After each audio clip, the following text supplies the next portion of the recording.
In a small, dimly lit church, the air thick with the scent of old wood and incense, a homilist stood before a hushed congregation.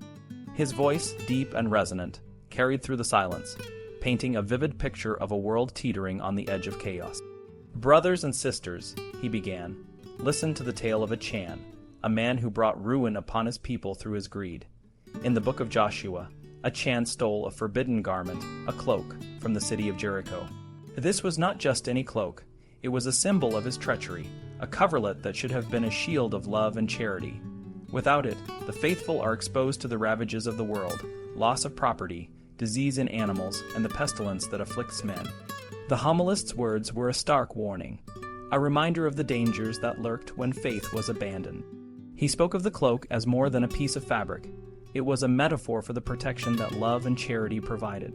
Without this shield, the faithful were vulnerable, their lives at risk from the very things they feared most. But the homilist's sermon was more than just a cautionary tale. It was a discourse on literalism, a challenge to those who saw the world in black and white. He delved into the story of Christus Medicus, the image of Christ as the healer, and how this metaphor could be understood through the lens of physical and spiritual healing.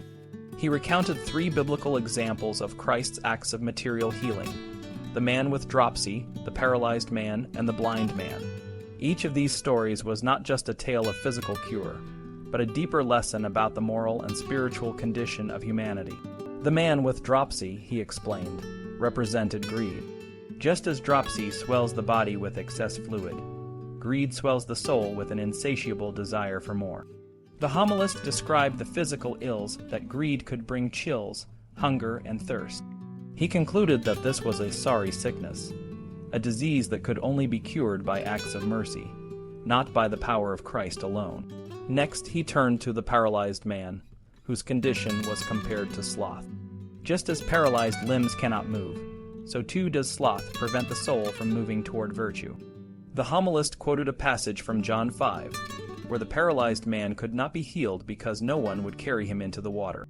This, he said, was a symbol of the need for spiritual support and the importance of seeking help through contrition and penance. Finally, he spoke of the blind man, a symbol of those who fall into despair and hopelessness.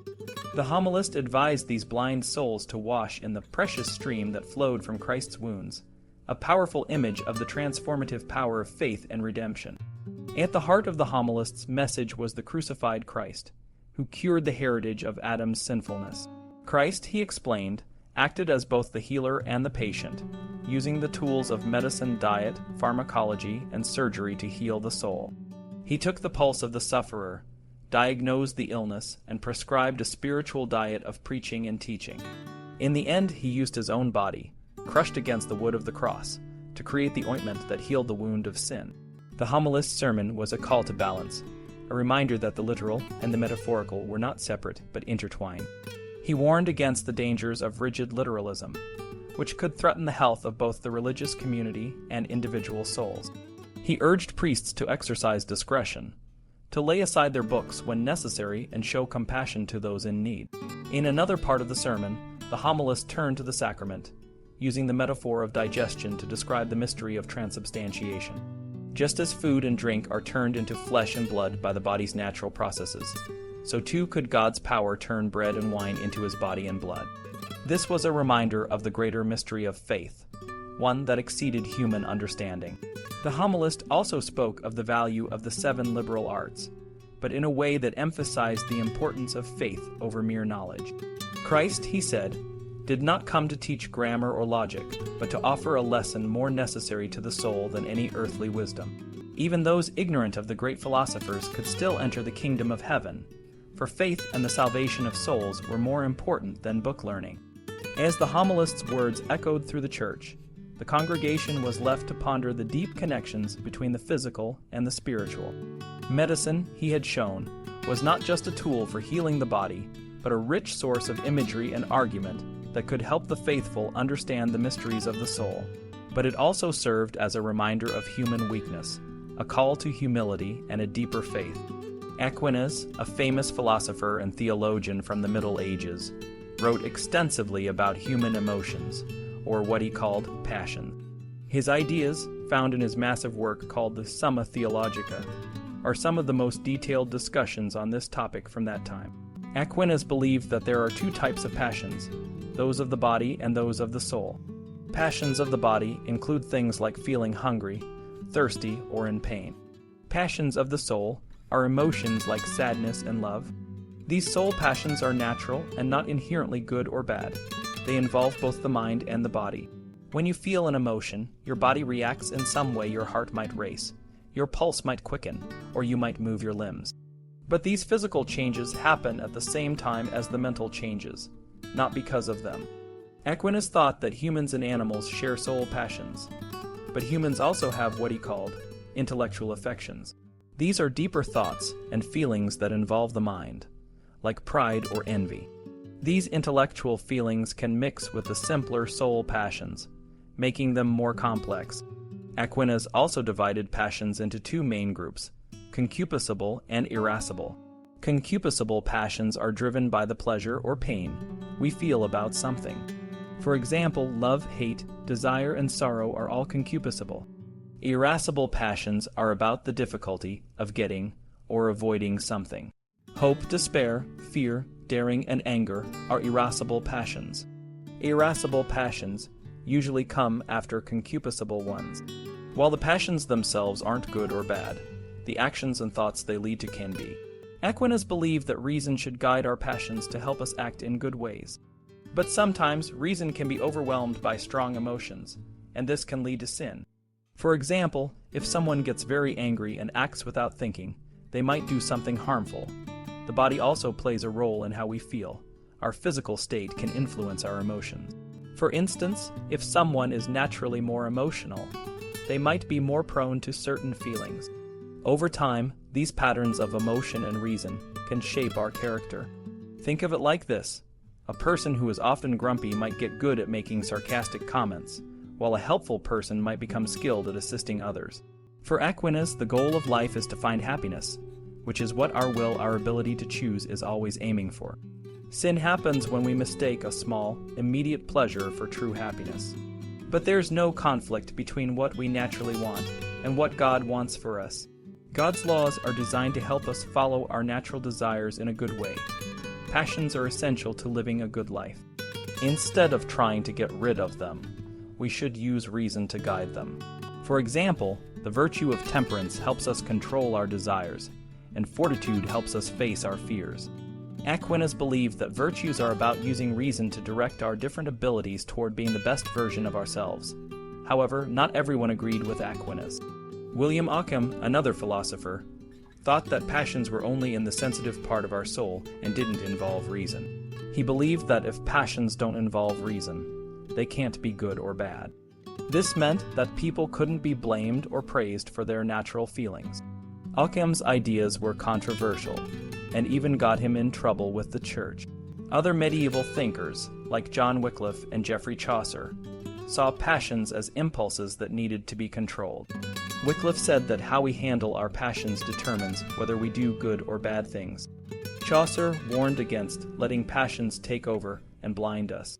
Bishop Reginald Puckok also wrote about passions, saying they are reactions to what we see, hear, taste, touch, or smell. Passions themselves aren't good or bad, but they can become habits if we act on them repeatedly. For example, if someone often feels envy, they might start to act envious more and more. Some religious texts, like the Fasciculus Morum, warned against using habits as an excuse for sin. The text argued that if you say you can't stop a bad habit, you're just making your sin worse because you chose to form that habit in the first place. Legal texts also discussed how passions and habits affect human behavior. For example, the Mirror of Justices talked about how the will and actions determine whether something is a sin. It also discussed how mental illness could affect blame. For instance, someone born with a mental disability or a young child couldn't be held fully responsible for their actions because they lacked the ability to understand right from wrong. Passions were often linked to specific sins. For example, anger was connected to wrath, and certain desires were linked to gluttony and lust. Religious writers sometimes used medical ideas to explain virtues and sins. For example, the Summa Virtutum de Remediis Animae explained that the cardinal virtues prudence, justice, fortitude, and temperance were like the heart, guiding actions and teaching us how to do good. Medicine and physical health were also important in preventing and curing sin.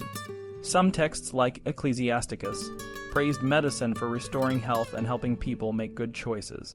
Monks, for example, used practices like bloodletting to maintain both spiritual and physical health. In the Middle Ages, people believed that taking care of the body was essential for taking care of the soul.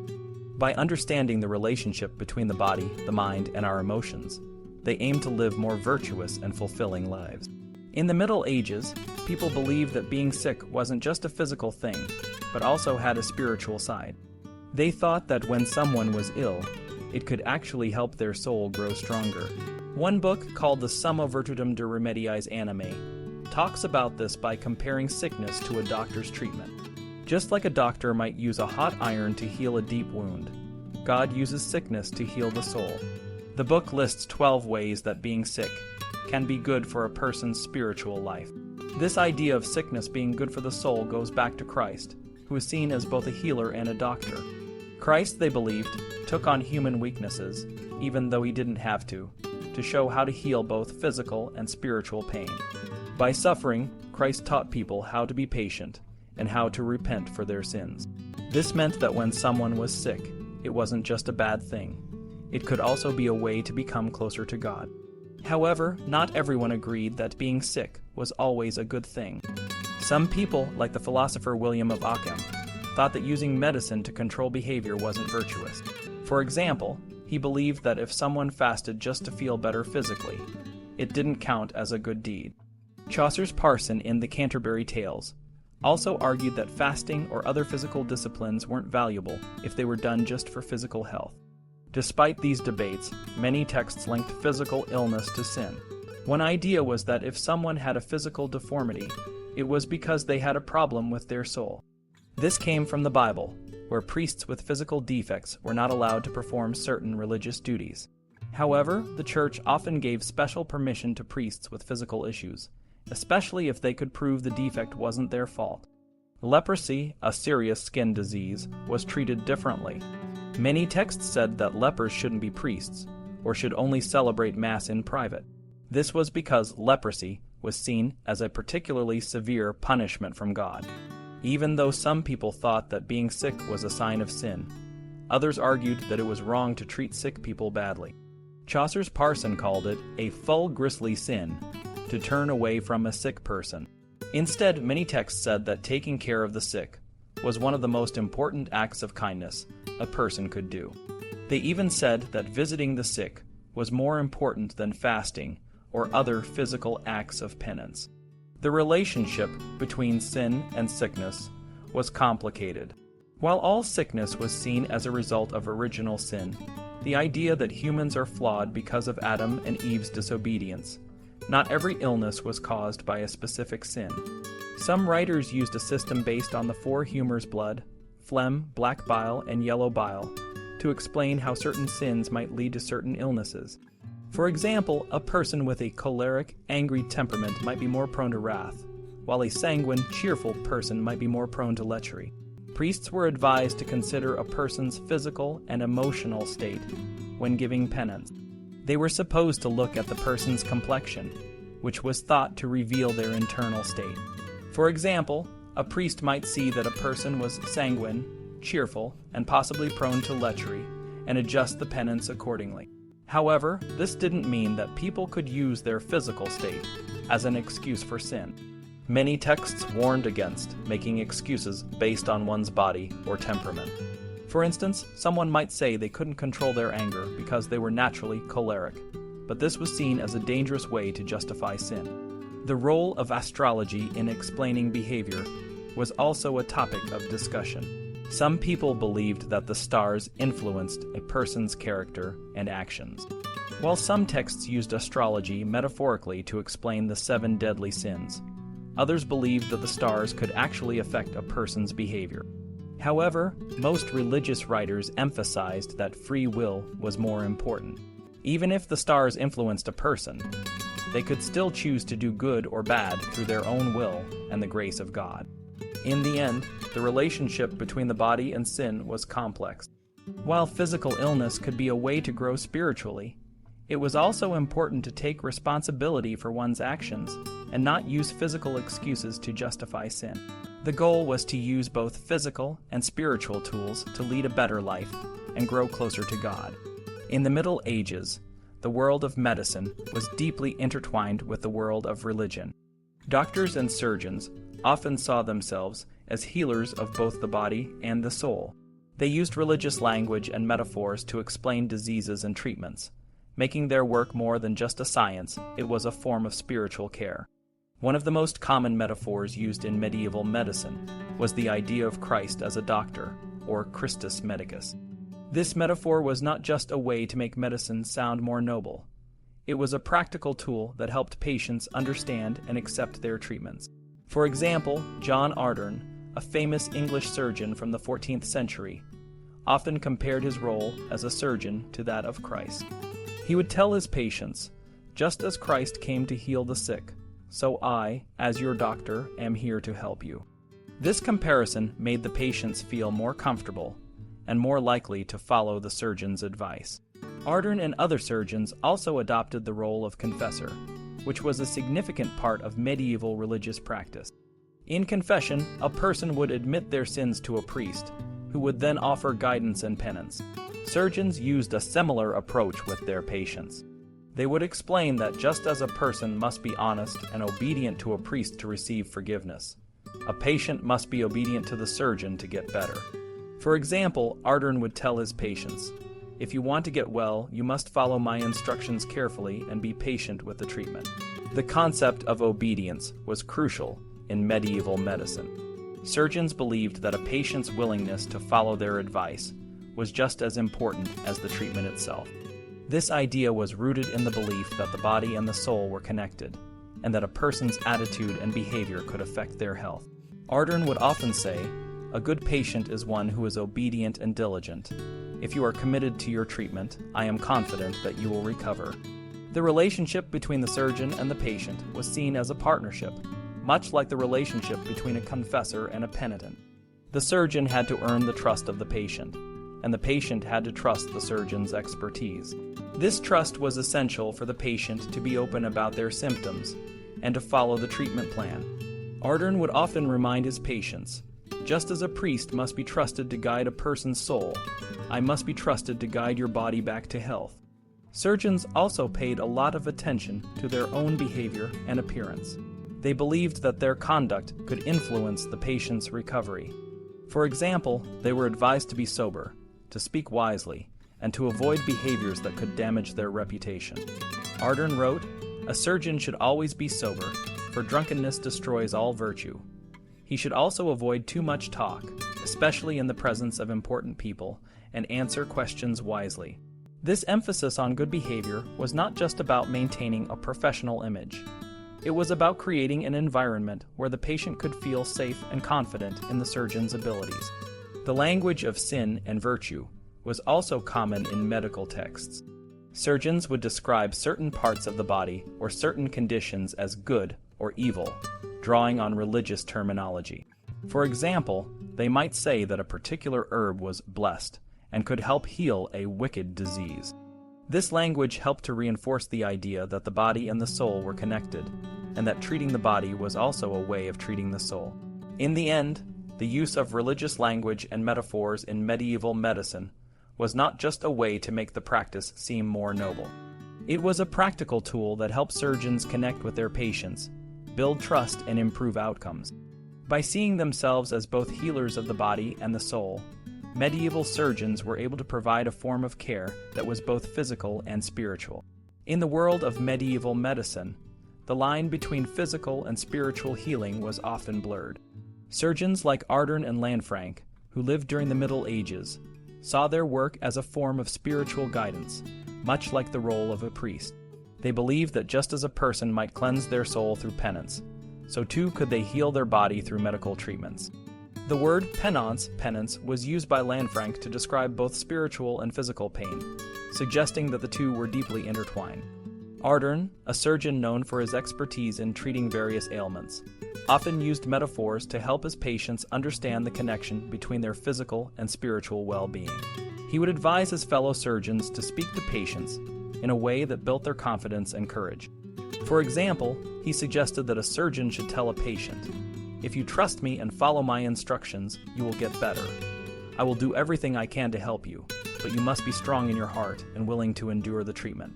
This approach was crucial because in those times, medical procedures could be both painful and embarrassing. Just as a person might feel ashamed or uncomfortable during confession, a patient might feel the same about a medical examination or treatment. Achan understood that fear and distrust could make a person's condition worse, so he emphasized the importance of building trust and confidence. He encouraged surgeons to avoid frightening patients during their first visit by not showing them surgical instruments or performing invasive procedures right away. Achan also believed in the power of metaphor to heal. He suggested that surgeons should reassure patients by extending the estimated recovery time, so they wouldn't lose hope if they didn't see immediate results. He wrote, "It's better to tell the patient that the treatment will take longer than expected, because if they see no improvement quickly, they might give up. But if you tell them it will take time, they will be more patient and hopeful." By keeping the patient's spirits up, the surgeon could help them stay strong and committed to the treatment. For both Achan and Lanfranc, the concept of a strong heart was central. A strong heart meant not just physical courage, but also emotional and psychological resilience. They believed that a person's physical condition was closely linked to their mental and emotional state.